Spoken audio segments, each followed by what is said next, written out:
बिस्मिल्लाहिर्रहमानिर्रहीम। नाजरीन अस्सलाम वालेकुम, मैं हूं इमरान वसीम। नाज़रीन, आज दिन है बुध का और साल 2020।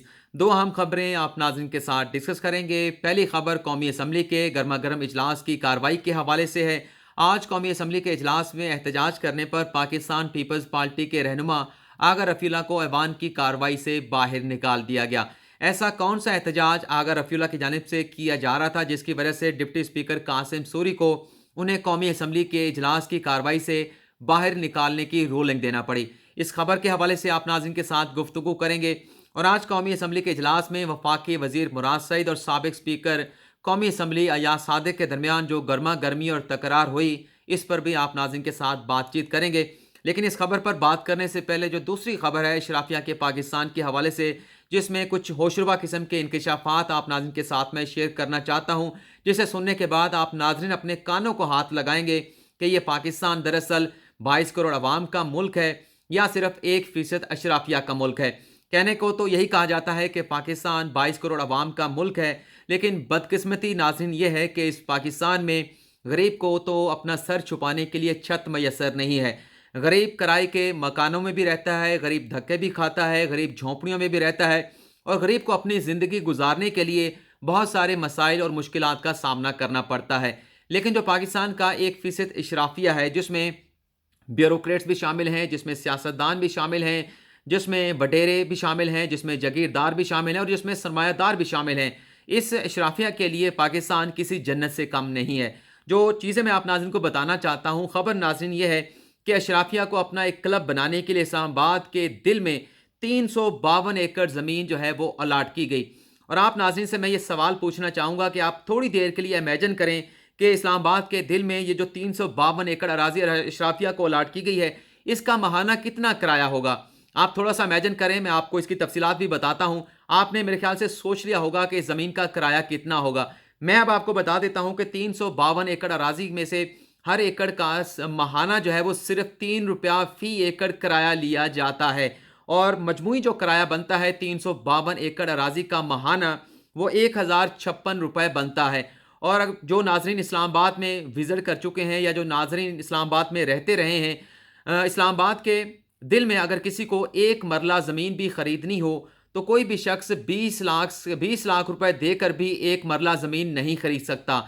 इस्लामाबाद के गिरदोनवा में भी तकरीबन अगर किसी ज़मीन का कम से कम भी रेट हो तो वह 1 लाख रुपए से कम नहीं है, लेकिन वो ज़मीन तकरीबन इस्लामाबाद के दिल से, सेंटर से 50 किलोमीटर या 60 किलोमीटर बाहर होगी। लेकिन ये 50,000 रुपये भी मैं एक अंदाजे के मुताबिक बता रहा हूँ। लेकिन नॉर्मली जो यहाँ पर ज़मीन मिलती है इस्लामाबाद के अतराफ़ में, वह 2 लाख, 3 लाख, 4 लाख या 5 लाख रुपए मरले के हिसाब से मिलती है। लेकिन यहाँ पर अशराफिया को एक क्लब बनाने के लिए, जहाँ पर वो अपनी समाजी सरगर्मियाँ कर सकें, जहाँ वो इकट्ठा हो सकें, अपने बिजनेस के हवाले से, अपनी सोशल लाइफ के हवाले से डिस्कशन कर सकें, ये 352 एकड़ सरकारी ज़मीन, आवाम की ज़मीन जो है वो अलाट कर दी गई, और किराया माहाना लिया जा रहा है ₹1056 सिर्फ। और नाज़रीन, ये ज़मीन अलाट की गई थी, अब आपको सारी तफसीलात आपके साथ शेयर कर लेते हैं। यह 1967 में ज़मीन जो है वो इस्लामाबाद क्लब के लिए अलॉट की गई थी, और इसका माहाना किराया जो है वो बनाया गया था 14,700 रुपये। शुरू में जब 1967 में 67 में ये ज़मीन अलाट की गई थी, दरअसल ये ज़मीन 352 एकड़ नहीं थी, बल्कि ये 244 एकड़ ज़मीन थी। और 10 साल के बाद इस लीज़ एग्रीमेंट के ऊपर जो है वो नजर षानी की जानी थी। लेकिन 10 साल के बाद लीज़ एग्रीमेंट पर नजर षानी क्या होनी थी, क्योंकि इस क्लब के जो मेंबर थे वो वही अशराफिया थे, वही ब्यूरोक्रेट्स थे, वही सरकारी मुलाजिम थे, वही अपने सरमायादार थे, वही जागीरदार और वडेरे थे जिन्होंने इस सारे मामलात को संभालना था। नजर षानी किसने की जानी थी? ब्यूरोक्रेट्स की जानिब से की जानी थी। वही ब्यूरोक्रेट्स जो हैं इस इस्लामाबाद क्लब के मेंबर भी हैं। तो इस रकम को कैसे जो है वो बढ़ाया जा सकता था? हाँ, एक ज़रूर किया गया कि जब नजर षानी करनी थी तो 244 एकड़ ज़मीन में 108 एकड़ ज़मीन का मज़ीद जो है वो इजाफा कर दिया गया, ताकि इस्लामाबाद क्लब की जो अराज़ी है उसमें मज़ीद जो है वो तोसी की जा सके। नाज़रीन, इसके साथ साथ जो पोलो ग्राउंड इस इस्लामाबाद क्लब में बनाया गया है उसकी ज़मीन अलग से है, और इस ज़मीन का जो किराया दिया जाता है सालाना 12,300 रुपये पोलो ग्राउंड का किराया दिया जाता है। लेकिन पोलो ग्राउंड का कितना रकबा, कितना सरकारी रकबा CDA की जानिब से अलॉट किया गया इस्लामाबाद क्लब को, इस हवाले से कुछ नहीं बताया गया। एक शहरी हैं नदीम उमर, اس کو یہ پتہ نہیں کیوں ان کے ذہن میں یہ بات آئی کہ انہوں نے ایک خط لکھ دیا آرٹیکل 19A کے تحت اسلام آباد کلب کی انتظامیہ کو کہ مجھے یہ معلومات فراہم کی جائیں. جو ایک قانون پاس کیا گیا ہے کہ رائٹ ٹو انفارمیشن کے حوالے سے، تو آپ مجھے یہ بتائیں کہ یہ جو اسلام آباد کلب ہے اس کے مالی آڈٹ کے حوالے سے مجھے معلومات دی جائیں. کلب کی کتنی پراپرٹیز ہے، کتنی آمدن ہے، کتنے اخراجات ہیں، کتنے اس کے رجسٹرڈ ارکان ہیں، اور کھیلوں کی کون سی سرگرمیاں جو ہے وہ اسلام آباد کلب میں کی جاتی ہیں. یہ تمام تفصیلات مجھے فراہم کی جائیں. لیکن اسلام آباد کلب کی انتظامیہ کی جانب سے ندیم عمر کو رائٹ ٹو انفارمیشن ایکٹ کے تحت یہ معلومات دینے سے انکار کر دیا گیا. جب انکار کیا گیا تو ندیم عمر صاحب جو ہے وہ چلے گئے پاکستان انفارمیشن کمیشن کے پاس، اور یہ کہا گیا کہ میں نے رائٹ ٹو انفارمیشن ایکٹ کے تحت یہ معلومات اسلام آباد کلب سے مانگی ہیں لیکن مجھے یہ معلومات فراہم نہیں کی جا رہی. جس کے بعد پاکستان انفارمیشن کمیشن کی جانب سے جو کلب کے منتظم ہیں احمد نواز سکھیرا، انہیں بلایا گیا، اور احمد نواز سکھیرا جو ہے ناظرین وہ سیکٹری کابینہ بھی ہیں. مطلب جو اس کلب کا انچارج ہوتا ہے وہ سرکاری آفیسر ہوتا ہے، سیکٹری لیول کا بندہ ہوتا ہے. اسے جب بلایا گیا اور یہی سوال پوچھا گیا کہ رائٹ ٹو انفارمیشن ایکٹ کے تحت یہ معلومات ندیم عمر صاحب جو کہ ایک پاکستانی نیشنل ہیں انہیں کیوں فراہم نہیں کی، جس پر احمد نواز سکھیرا صاحب کی جانب سے یہ بتایا گیا کہ یہ جو کلب ہے اس کے جو فنڈ جنریٹ کیے جاتے ہیں یہ ممبرشپ کے پیسوں سے جنریٹ کیے جاتے ہیں، عوام کا پیسہ اس پر خرچ نہیں ہوتا. اور یہ کہا گیا کہ ندیم عمر چونکہ کلب کے ممبر نہیں ہے لہٰذا یہ معلومات انہیں فراہم نہیں کی جا سکتی. جس کے بعد پاکستان انفارمیشن کمیشن کی جانب سے یہ فیصلہ دیا گیا کہ چونکہ سرکاری زمین اس کلب کو الاٹ کی گئی ہے تو یہ سرکاری ادارہ ہے، سرکاری طور پر اسے چلایا جاتا ہے، تو لہٰذا جو انفارمیشن ندیم عمر کی جانب سے اسلام آباد کلب کی انتظامیہ سے مانگی گئی ہے یہ 7 روز میں ساری انفارمیشن جو ہے وہ فراہم کی جائے. لیکن 18 اگست کا ناظرین یہ فیصلہ ہے، 18 اگست 2020 کا پاکستان انفارمیشن کمیشن کا. آج تک کوئی معلومات ندیم عمر کو فراہم نہیں کی گئی. جیسا کہ میں نے آپ کو شروع میں بتایا کہ غریب کو سر چھپانے کے لیے چھت میسر نہیں ہوتی. غریب ساری زندگی رلتا رہتا ہے، ذلیل ہوتا رہتا ہے، دھکے کھاتا ہے، اور اس کی اتنی آمدن نہیں ہوتی، اتنی انکم نہیں ہوتی کہ اپنی آمدنی سے کوئی اپنا گھر کھڑا کر سکے. یا تو وہ جھونپڑیوں میں رہتا ہے یا ساری عمر کرائے کے مکانوں میں رہنے پر مجبور ہوتا ہے.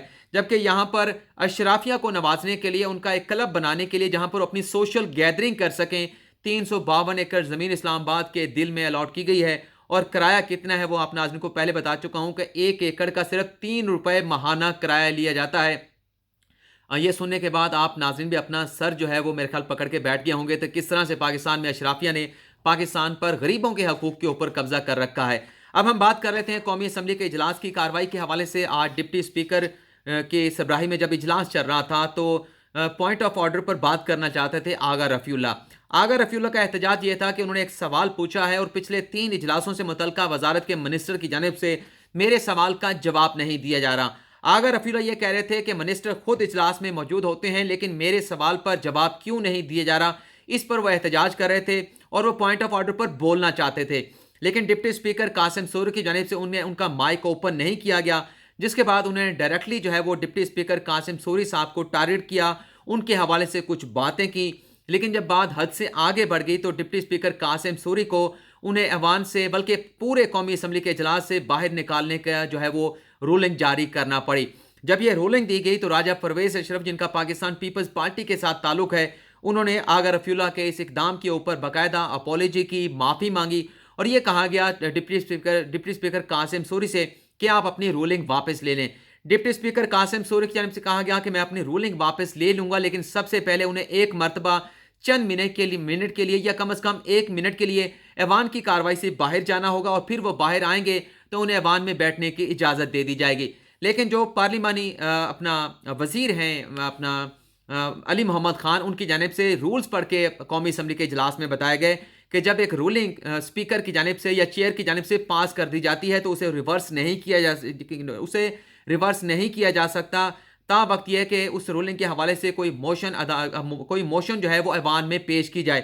انہوں نے کہا کہ اب رولنگ چونکہ دی جا چکی ہے اسے ریورس نہیں کیا جا سکتا، آغا رفیع اللہ کو ایوان سے باہر جانا ہوگا اور اس دوران ایک موشن پیش کی جائے گی اور موشن کے پاس ہونے کے بعد آغا رفیع اللہ ایوان میں آ سکتے ہیں. اور علی محمد خان کی جانب سے یہ بھی کہا گیا کہ اگر آغا رفیع اللہ چیئر کی رولنگ کے بعد ایوان کی کارروائی سے باہر نہیں جاتے تو ڈپٹی اسپیکر قاسم سوری کے پاس یہ بھی اختیار ہے کہ آغا رفیع اللہ کی جو رکنیت ہے اسے بھی معطل کیا جا سکتا ہے. اس کے بعد آغا رفیع اللہ جو ہے وہ احتجاج کرتے ہوئے اپنے احتجاج میں آوازیں بلند کرتے ہوئے قومی اسمبلی کے اجلاس سے باہر چلے گئے. इस दौरान रोलिंग पेश की गई अली मोहम्मद खान की जानिब से, जिसमें ये रिक्वेस्ट की गई कि जो रोलिंग दी गई है अगर रफीला के हवाले से उसे मुअत्तल किया जाए। इस रोलिंग को बाकायदा यूनानिमसली एक्सेप्ट किया गया, जिसके बाद आगा रफीला जो है वो ऐवान में दोबारा से वापस आ गए और ऐवान की कार्रवाई में उन्होंने हिस्सा लिया। इसके बाद वफाकी वज़ीर मुराद सईद को बात करने का मौका दिया गया। मुराद सईद ने बड़ी गर्मा गर्म किस्म की तकरीर की, मुज़म्मती करारदाद पेश की।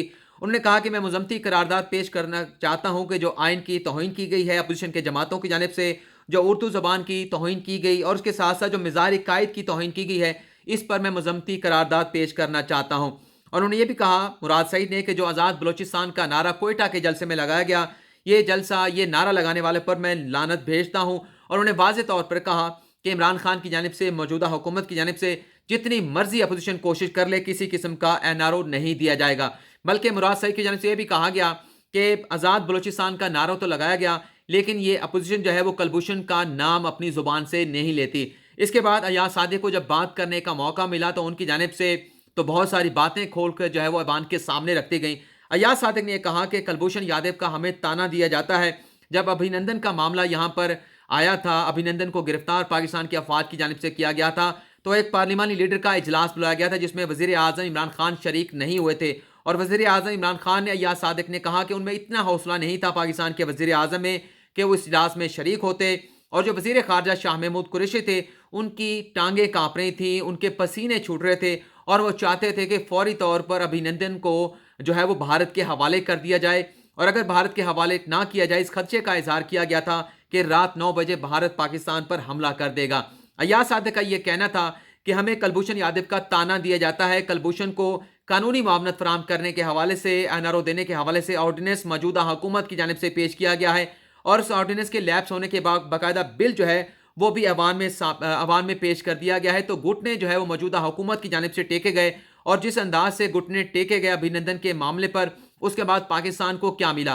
ख्वाजा आसिफ को जब माइक मिला, उनकी जानिब से भी कहा गया कि हमें तो यही बताया गया था कि अगर हम अभिनंदन को भारत को वापस कर देंगे तो ये एक ऐसा जस्र जाएगा जो दोनों ममालिक के दरमियान टेंशन को कम करने में बहुत अहम किरदार अदा करेगा, ताल्लुकात के हवाले से अहम किरदार अदा करेगा। लेकिन अभिनंदन को वापस करने के बाद पाकिस्तान को क्या मिला, इसका कॉन्सिक्वेंस क्या निकला, पाकिस्तान को कोई फ़ायदा नहीं मिला, ये ख्वाजा आसिफ की जानिब से कहा गया।